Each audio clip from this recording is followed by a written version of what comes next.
Dito sinabi ng tao kung babanguhin yung training routine, nako, he's on the right track kasi ang ganda ng progression niya, paganda na ng paganda ng laro. So, ang training routine niyan, siyempre, sa injury, iba ang workout na nagre-rehab, iba naman din yung training routine na habang nung naglalaro siya.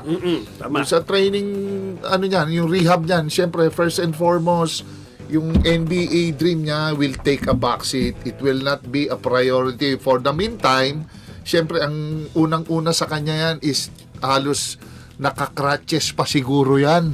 So, ang pinagdadasal mo niya is, ang alam niya, kailan ka merong, pare, may chart yan kung kailan ka makakalakad, kailan tatanggalin yung stitches, after what. Nadaling anak ko 2 weeks, 3 weeks, i-stretch yan, i-full stretch yan. So, ganun ang yan. Ang gagawin dyan, hanggat hindi na-fold ang tuhod mo ng full range, hindi ka makaka-rehab. Tapos, siyempre, progression, unti-unti. And ngayon, tanong, yung weight. Huwag siya magpapabigat. Tama din naman yun, pero hindi mo maa-avoid kasi wala ngang activity at definitely, babagsak yung muscle ng kabilang paa mo, yung hindi mo binubuhat, pare. Yes, tama. Babagsak talaga yun.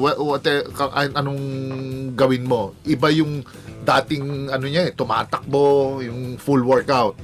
8 months of inactivity, syempre, magsasuffer yan. Pero yung strength and conditioning, tuloy niya lang din yun. Tuloy-tuloy naman yan. Hindi naman mawawala yan pag makaka-function na siya. Yung yoga, okay yan. Calisthenics, okay yan. Yung mga sinasabi ng mga katalakers natin, ayos naman yan, pare. Wala namang problema dyan. Pero syempre, yun lang, kailangan lang talaga maging maging positive siya parate because yan ang pinakamalungkot sa nangyari sa kanya kasi talagang yung sinubaybayan natin siya for so many years, talagang grabe ang challenges, ang dami, lumipat siya ng mga liga. Tama. Gumanda na siya nung huling-huli niya, yung FIBA, tapos ito, mawawala siya. So, yan ang pare, yun ang nakikita ko na for the meantime, sarili niya na muna ang kailangan niyang atupagin, wala kang pwedeng ibang isipin.